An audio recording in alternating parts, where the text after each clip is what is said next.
Well, welcome to Conflict Healing. This is a podcast where we gain insights in how to transform negativity and conflict into positivity and collaboration. And there's nothing more important than having a collaboration among men, a collaboration between men and women. And I am so thrilled because today we are interviewing two wonderful guests who are co-authors of this wonderful book, Power Tools for Men, a blueprint for healthy masculinity. So that's what we're going to be talking about today. I read this book. I'm thrilled about this book. I'm excited to really let everybody know about this book. I think it's great for men, and I think it's even greater for women to understand men and what you guys go through. So I've heard a couple podcasts of men interviewing you and their insights, but also I think it's really important for women to read this book so that we can better have the compassion and sensitivity that we want from you as well. So thank you for joining us. So first of all, I am thrilled that Rick Broneic and Leonard Szymczak are here with me. They are both authors.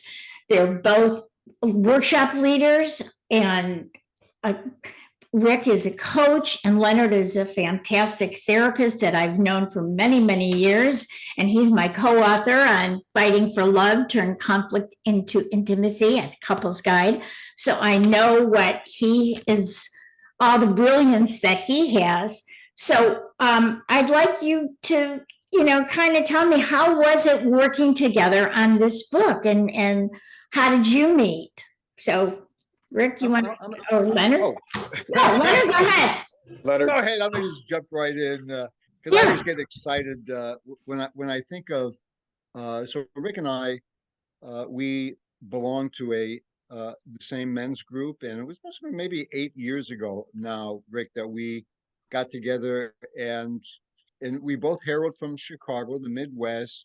We're both Polish, and there was kind of like a bromance in creation. I remember going out to breakfast with Rick, and I said, I've been thinking about a men's book for a long time. Hey, I think it'd be great if we would write together. Would you be interested in writing a book together? And Rick just jumped right on and says, yes, absolutely. Because I just want to say a few things about Rick. He is just an incredible man. He's run workshops around the world. Probably over 200 workshops for men in 11 countries. And he brings this tremendous depth of cultural diversity. So when we talk about men, Rick has a breadth of looking at how men from many different cultures interact together. And so I feel so grateful about, collaborating, working, writing with Rick. Rick, you want to add something about Leonard? Well, thank you, Leonard. I love that intro. Yeah, Leonard struck me right away as being this bright light in the world. Being a psychotherapist, he's worked with many thousands of people and really focuses a lot on men because he has that experience of helping men, crack open those shells, get out of their armor, and begin to be real with themselves and with their partners. He brings this amazing depth of experience also of being a writer. He's written 7 books. I only wrote 3. So, and truthfully, Leonard taught me a lot about what good writing is. Oh, yeah. Work together. We worked on this book for 6 years. We continuously were improving it and changing it as society changed, as issues changed. And we're pretty darn proud of what turned out. And the feedback we're getting on the book is phenomenal from people, men and women that read it. Yes. And I was a beta reader, and I read the first, first version, and then I read this one. It's amazing. It's just amazing. I love the first one, and this one is just tops. It's great. And me being a Chicago girl, a Chicago suburb girl too, that I can relate to you guys, and I can relate to writing with Leonard. So we had some issues that we had to work through, which was an incredible growth opportunity for me, and I think for Leonard too. How about the two of you? What did you learn from each other in writing? Well, we always started every writing session over that period of time with a check-in. How are you feeling? What's going on for you? Or sometimes we'd use the we process. What are you experiencing right now? We did both versions of check-ins, and that helped keep us current. And as you know, Mari, there's conflicts that arise when Yeah. you're writing together. I mean, different opinions, our egos get in the way, our life experience is different. And we've figured out a really beautiful way to work through our issues using some of the technology and awareness that we've both developed over the years. Some of it comes from Mankind Project, some of it comes from the therapy practice. And at every time we had a conflict and worked through it, it deepened our relationship, in my opinion.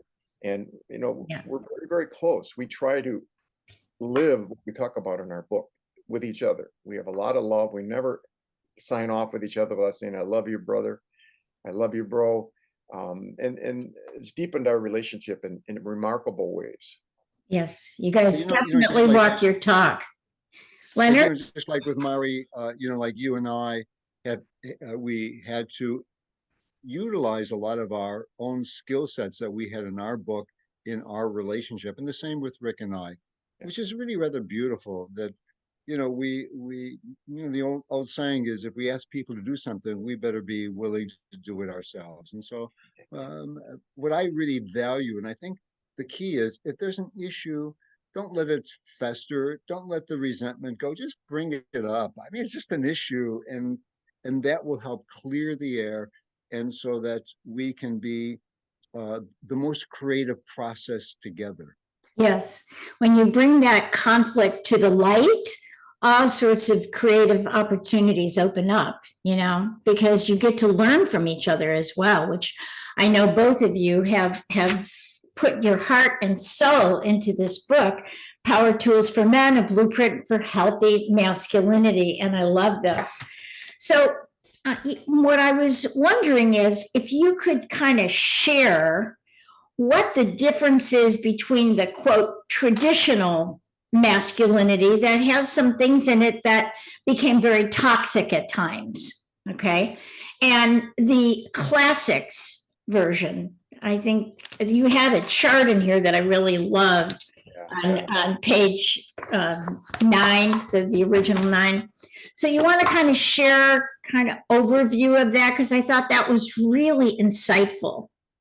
Go ahead, Leonard. Why don't you start? Yeah. So, I use the metaphor, of using the right and the left arm. As men, we've been taught to use the right arm, and that's about being strong, courageous, self-sufficient, independent, being able to harness courage and leadership skills. And these are all very wonderful qualities. However, if I only use my right arm and I only have to lead and I only have to be strong and armored and whatever, it means that I'm going to be out of balance. So Rick and I, we talk about our classics model, in which we develop our left arm. The left arm is about developing emotional intelligence. It's about having relationship skills. It's about getting connection with our inner spirit, with intuition, with love and connection, so that we can work together, we can have the balance. And for men, we need to choose. In some situations, let's have the right, left, so that we can juggle our life better. If I only go through life with a right arm, I'm going to be half a man. Yeah. And specifically, the classics model, the word classics, of course, is an acronym. Yes. The C stands for connection, L for love, A for authenticity. The first S is spirituality. The second S, sexuality. The second I is intention. Okay. And then community and sovereignty, which is also called kingship. And that chart you're mentioning juxtaposes some of the unhealthy behaviors of men from the past and continuing today versus what we recommend for the classics model. And before we go into that, I'd love to share the fact that Leonard and I do not ascribe to the idea that men are toxic, that masculinity is toxic. Just the opposite. We think masculinity is noble and beautiful, and the men who are working towards awareness are doing incredible things in the world. That doesn't mean we don't have toxic behaviors. Many of us have been taught or we learned toxic behaviors that really impact our lives and the lives of our families, our friends, coworkers, and so forth. So, for example, connection is what we aspire to in the classics model versus isolation. As you both know, many men are so deeply isolated, and it's painful. The level of suicide, the level of substance abuse, and so forth leads to a lot of damage in men's hearts and souls, and of course, tremendous havoc on their families and the community. Right. That's just one of them. Maybe Leonard could take the next one, to juxtapose love versus Avoiding so- intimacy. Yeah. Yeah, so love, it's like love is really opening our heart. Men often, when we talk about love, it's really being closed and disconnected, as Rick was saying. So love is really about opening our hearts, reducing our armor, and so I can really have love flowing through me in relationship, and really can express my love. And as you know, Mari and I, we talk about the languages of love, is Right. really developing the languages of love to deepen relationships. And it's so important for us to be consciously looking at ways that we can further love. Right. And, and and the opposite of authenticity is what so many men experience, which is being inauthentic. Women complain to us constantly, and you've probably heard this too, Mari. My husband or my boyfriend or my partner or my coworker, they never admit when they're wrong. They won't Yeah. do it. They won't ask for help. It's Right. always Won't ask for directions. exactly. I'm going to be the Lone Ranger, and we're taught that very early on. I mean, it's a powerful Yeah. image in our society, Yeah. particularly American society. And so we're trying to crack through that by helping men become authentic, to be real. And what we were talking about at the beginning, when we have a conflict, instead of pretending it's not there or try to outmuscle each other, we say, hey, there's a conflict here. Let's talk about it. And Right. sometimes it's scary as hell to be authentic, but the result is a closer relationship. And that's such an important thing right now when we see all the inauthenticity that we see on the web, for example, on the internet. And Totally. so, saying, hey, this is emotional intelligence. This is like being authentic, being who you really are. If you aren't who you really are, how can you connect with someone else? Right? And if the two parties can both be authentic, then they're soulmates. They're like you have the bromance, the sister romance, the husband wife, the lovers, right? So it's so important, authenticity. As I was reading that part of your book, it really hit me how little authenticity we do have in our society. So I that was one of the ones that really hit me as being so important and so insightful. Yeah. Thank you. Okay. Yeah, thanks. And if we look at if we're kind of looking at the classics, so it's C, connection, love, authenticity. The next S would be spirituality. And when we're shut down spiritually, it means that I believe we're all meant to be spirit driven. I think we talk about, we talk in 12-step programs, it's connecting with a higher power. It's really having a relationship with our spirituality, with our own sense of what is divine, what is the force. The Star Wars is may the force be with you. Yeah, The force be yeah. with you is developing the force within versus thinking God or spirituality is outside of myself. So we're trying to move more inwards so that men, we are more connected inside.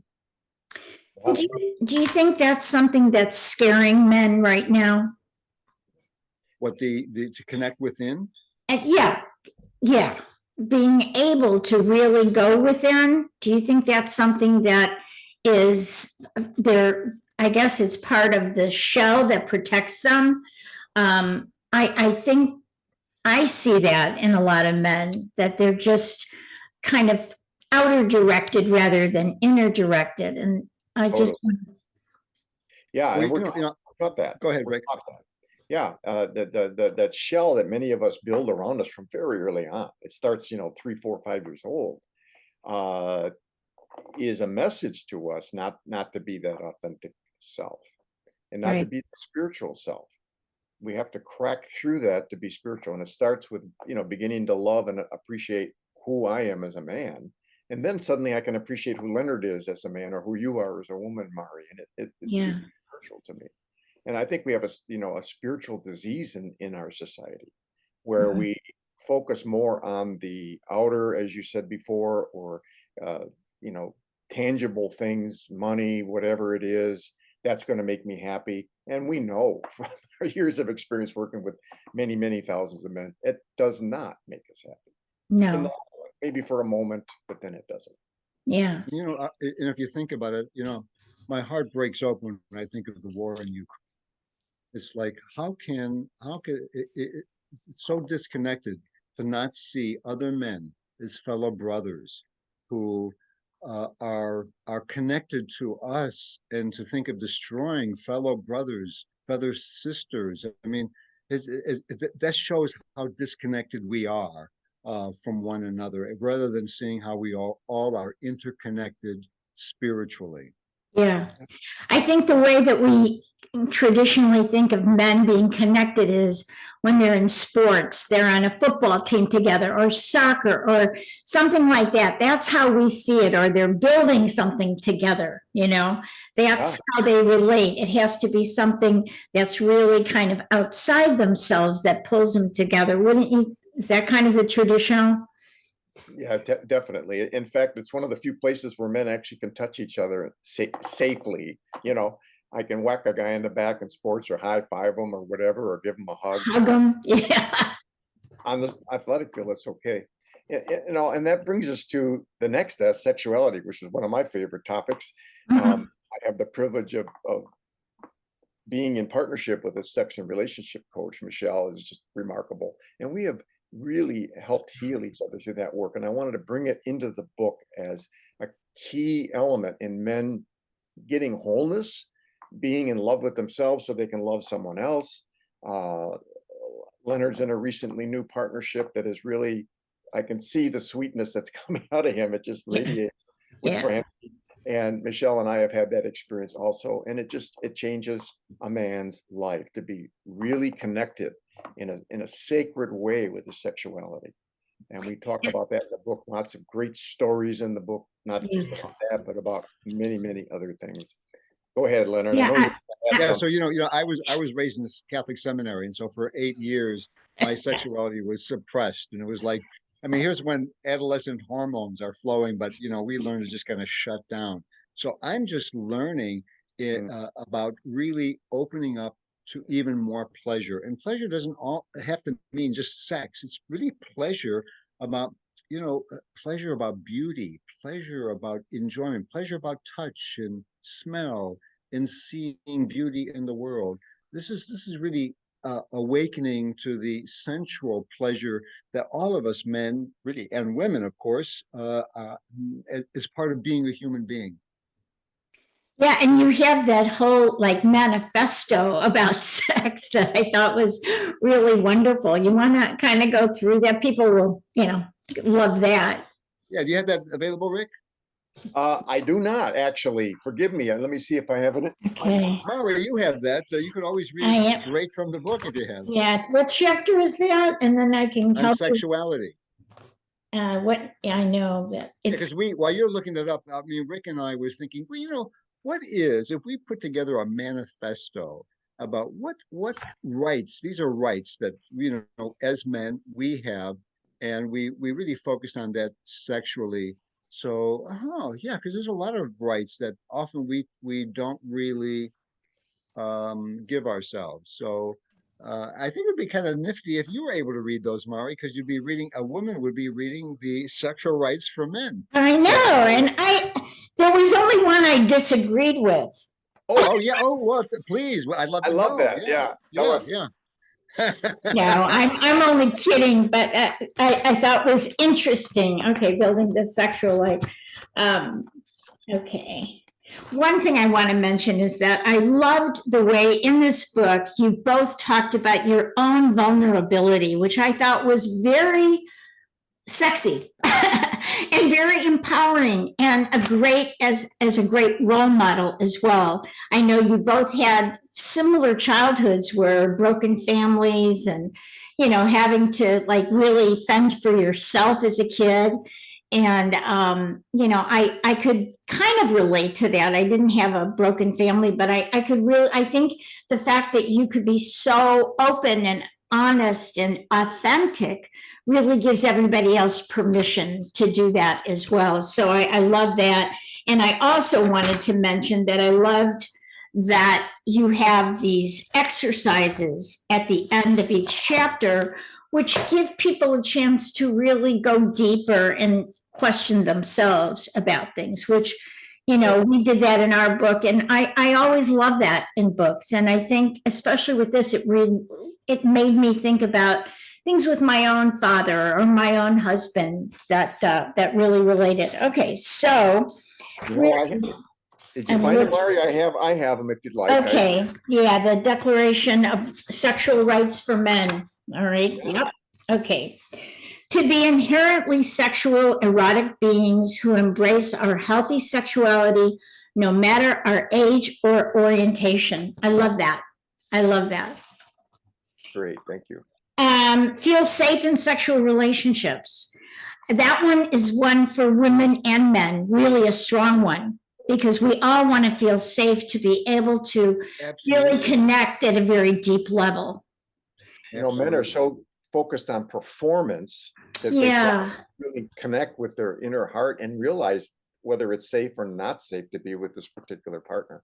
And it's been life-changing for both of us to feel safe in a sexual relationship.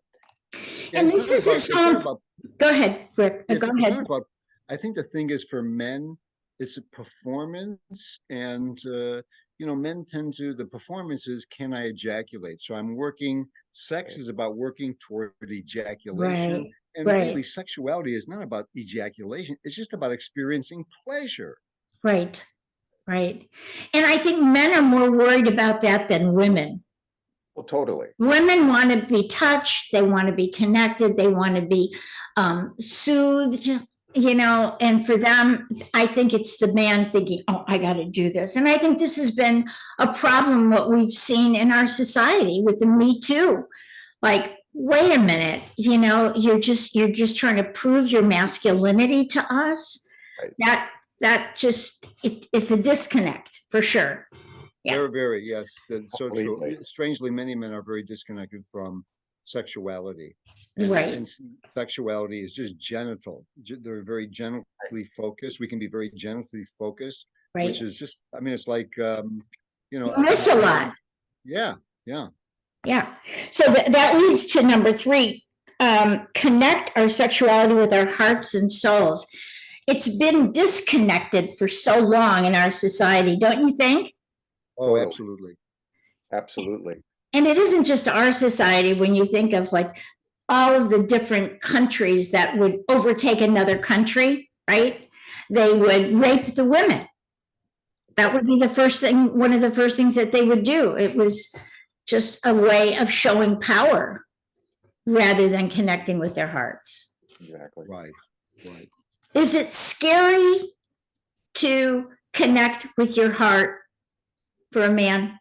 Oh, completely, especially sexually. When I am completely open sexually, I have no defenses. I have no armor on. Mm-hmm. And Michelle, of course, loves that when that happens. And she can then open up and be completely armorless with me too. And it's very scary because she gets to see every part of me. Right. There's been more than once when our lovemaking has ended up in us crying together and just holding each other as we bump into another piece of our wounding that happened early on in life around our sexuality. And suddenly it's like healing before our eyes, and it's precious, but it's scary at the same time. Right. It is very scary for us men. I think, as a therapist, when to ask a man to be vulnerable, men do not like the word vulnerability. They can say open's okay, learning's okay, but to be vulnerable, it goes counter to the cultural conditioning. I mean, does a basketball player want to be vulnerable on the basketball court? No.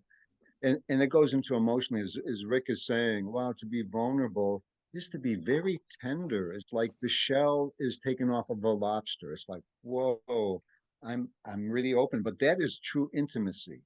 Yes, absolutely. Yeah, yeah. Okay, the next one, receive joy, aliveness, and connection from authentic sexual expression. They're using that word authentic again. Yeah. Well, again, the opportunity to explore sexuality. You know, if you look at most mainstream porn, there's one version that that it gets played over and over again, and frankly, it's boring as hell. Right. And able to, as Leonard said, experience the whole range of sensuality, to notice how my body feels when it's touched, caressed, everywhere. You know, the top of my head can be sensual. My hands sensual. It isn't just my genitals. And the degenitalized sexuality is powerful. And that's what this piece of our manifesto is all about, this declaration. Yeah. Yeah, I think that's one that I think people, it sounds good, but I think they don't know how to do that. Right. Right. You know, I don't think that. Now you got here, freely explore our truth about sexual expression, what turns us on, what is playful, fun, and erotic between consenting adults. This one sometimes is hard because men are, my experience is it's not so easy to express themselves. Now you two are different.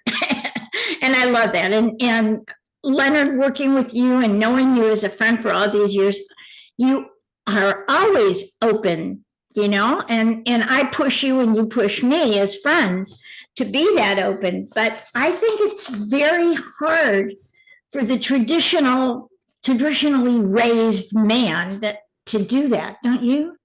Oh, very, very, very true. Even in sexuality, I've worked with couples who've been married 20 or more years, and it's always amazes me that the couples, particularly the man, hasn't really shared what really he wants or when he's uncomfortable. And it's really, so I said, have you ever told your partner what really pleases you and what doesn't please you? Well, no, she should know. And yeah, I mean, how's she gonna know if you haven't told her? You know, well, she should read my body. Well, I mean, yeah, right. Read my mind. You're right, absolutely. It's important for us to share what pleases us, because how else is a partner to know? Right, right. One of the things we share, Mari, is this concept of consent. This is said between consenting adults. Consent just isn't just a one sentence, you know, exchange. It's a process, and it's so important to get full consent from each other. Most men don't even know what consent is. They think they have the right to force themselves on a woman or another man without consent, and that leads to a lot of damage.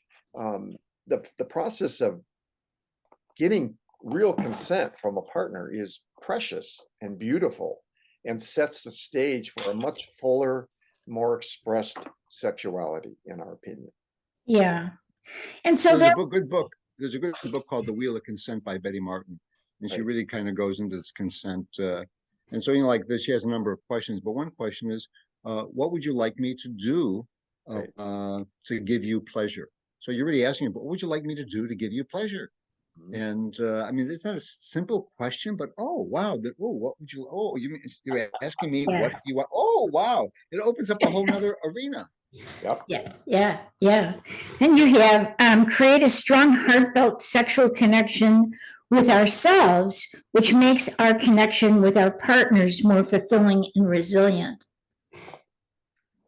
You know, I think that's you know, the thing is, this kind of go into pleasure. How can I pleasure myself? You know, so if we tend to look to our partner to be responsible for our sexual pleasure, that's kind of saying I have to be responsible for my own sexual pleasure. I have to know what really turns me on and what turns me off, and I have to know that first before really a partner can know. So Right. having a active self-pleasuring practice for men, we advocate that. Learn what feels good to me, learn what is erotic to me, and be able to then express that to a partner is phenomenal. I mean, talk about taking the boundaries off of sexuality. That is the start of it. Well, imagine if each partner gave a master class on how to pleasure me. So let's say one partner says, "Okay, I'm That's going your to give you a next master. book. This is a master class in how you can pleasure me." That'd be great. Mari, you skipped number 6. I wonder if was that intentional? Is that the No, one that- no. I need other. I did not do that. Okay, so let's go back to Still 6. waiting for the one that you're uncomfortable with. Well, actually, okay, let's see this. Meet other men with whom we can openly share our thoughts and feelings about sexual problems, pain, issues, joys, or passion. Yeah, that's an interesting one because men would usually like kiss and tell type of thing, which is bragging. And you're not talking about that though here, are you? No, just the opposite. You know, we know in our society there are a lot of women that have been sexually abused, raped, and so forth.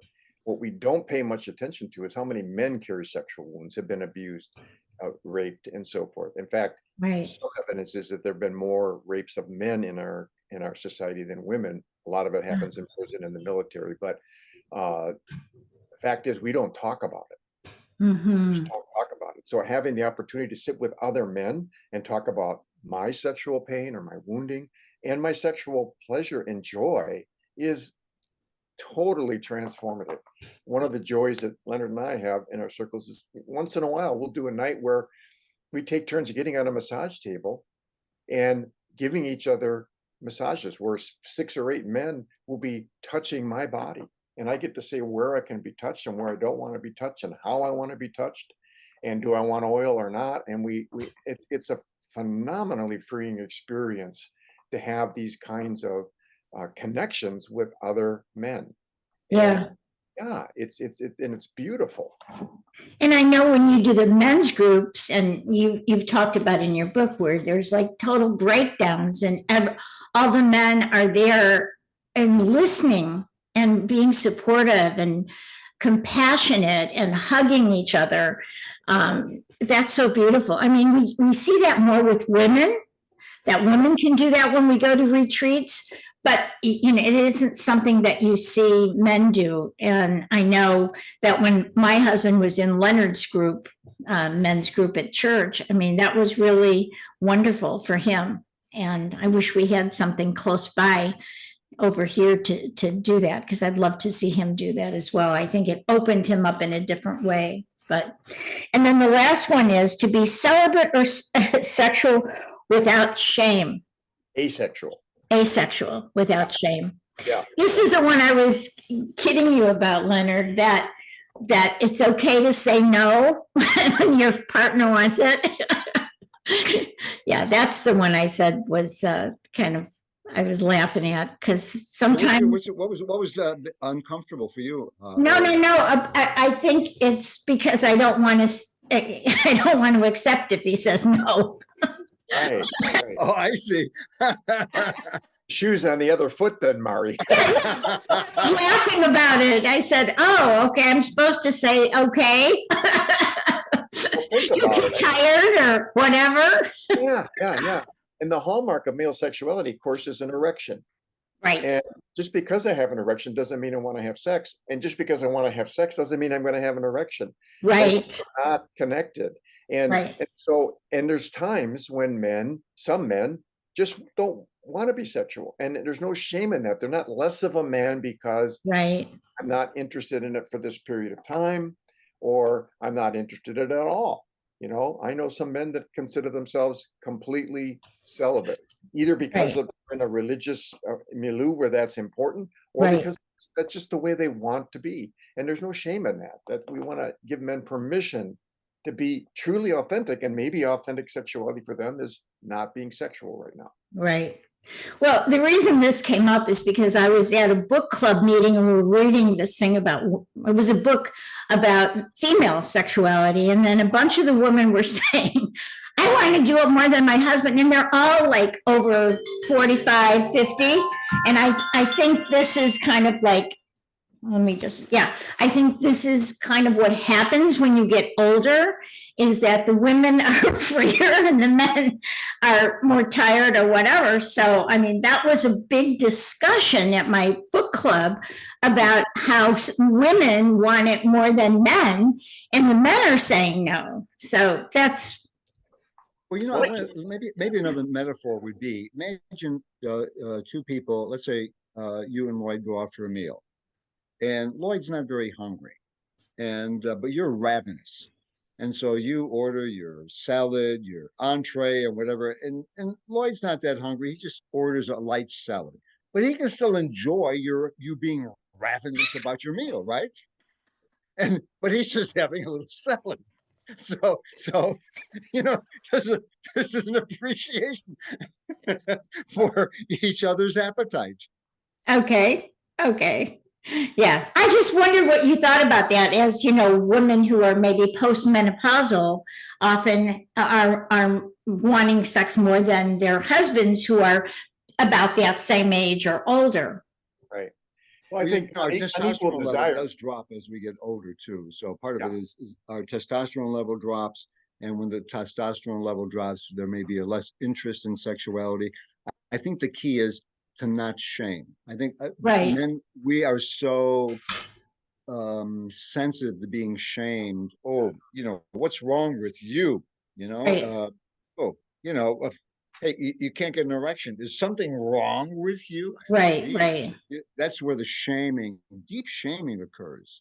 Right. And that also gets back to the connection and the communication between spouses or lovers or whomever, And I think that was the issue that these women were talking about, is that they feel not like not beautiful, or they feel like that there's something wrong with them because their boyfriend or husband doesn't want to have sex with them.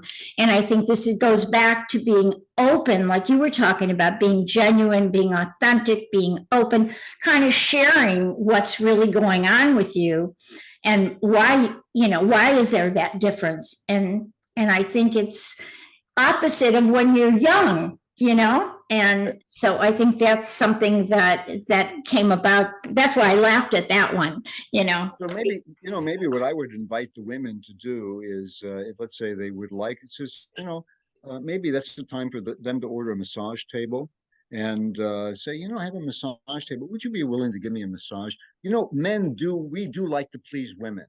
Yes. And so if a woman does this, I would love a massage. Honey, would you give me a massage?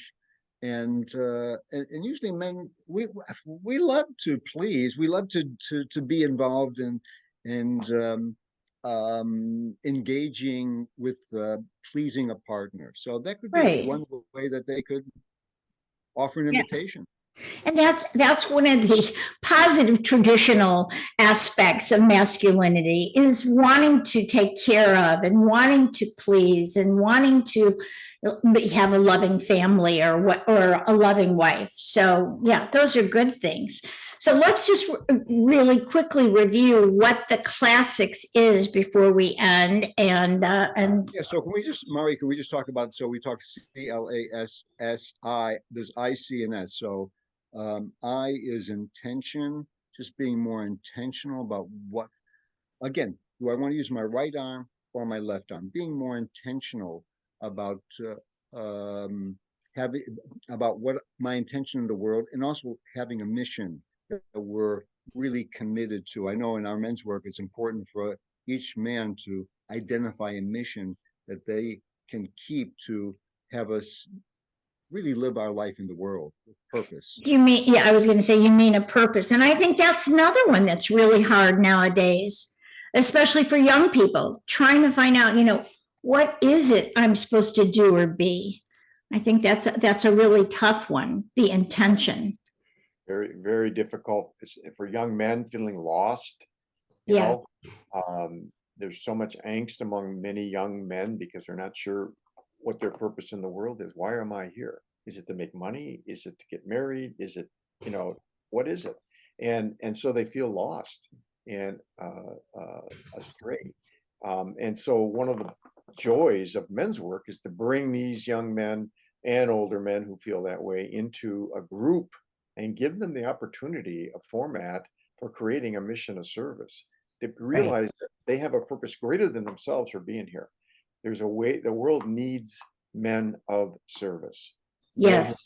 Willing to go do the hard work that needs to be done. And it isn't about making money. It isn't about, having success in business. It's about doing something greater than ourselves. Right. And I think it's hard for men who are laid off. A lot of my clients are men maybe that have lost a job that was their whole identity.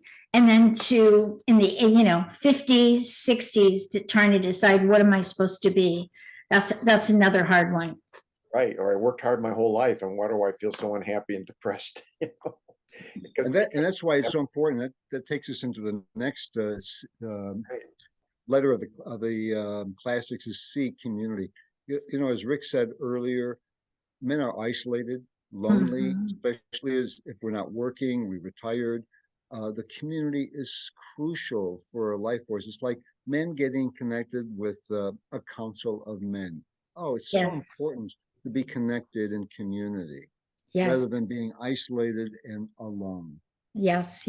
And I think it's a little bit harder for men to have that community. I think women, since the dawn of time with the cave, we were all working together cooking while the guys are out hunting. Well, when they're out hunting, they're focusing on hunting, but are they really connecting like the women who are talking about their husbands and everything else back in the cave, right? So I think that's another thing, to be open to have friendships that are beyond just, fishing together or, bowling together or whatever it is. So, yours is your classics is a higher consciousness of being a masculine, healthy man. Thanks for noticing that, Mari. And it's not about throwing out the old model. I mean, there's times when a man needs to be strong. He needs to take charge. He needs to be impervious to the crap that's happening in the world. We want a range of expressions that men have the opportunity to do that and be gentle and so forth. We talk about that a lot in our book. And that brings us to the last letter of the classic model, sovereignty, S, or really beginning to embrace and become that king in our lives. When we say king, we're not talking about king over anybody. We're talking about really bringing out our deepest beauty, our deepest purpose, our deepest connection with the world, with our family, with our spiritual practice, and so forth. That is sovereignty. And when I can be my sovereign self and Michelle can be her sovereign self, there's something magical that happens in that relationship. It's where you're congruent with your soul, right? Exactly. Yeah, because you want to become, who you are is like this being, like they say, a spiritual being having a human experience. Can we blend that to where we can be the human and the spiritual and be our, like you always say, be the best self you are, right? That you can be. Yeah. Well, you guys are great role models. I love this book. I think this is going to be a real guide for people, a real help and a growth opportunity for everybody. So we're talking about, and you could see it here, Power Tools for Men, a blueprint for healthy masculinity. And it's good for anyone who is a man, and for women who love men, and for women who don't understand men, and for women who want to understand men. So I think you guys are just top notch. I love you both, and I'm so grateful that you are doing this work. It's fabulous work. I think you're going to really transform the joy and the happiness and the health of men.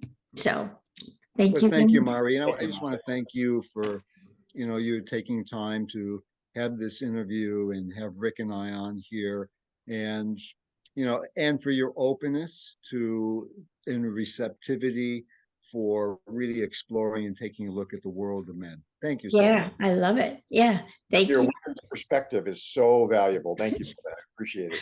Okay, well, we will have you back again when you write your sequel. about sexuality, how to figure out. Okay, never mind.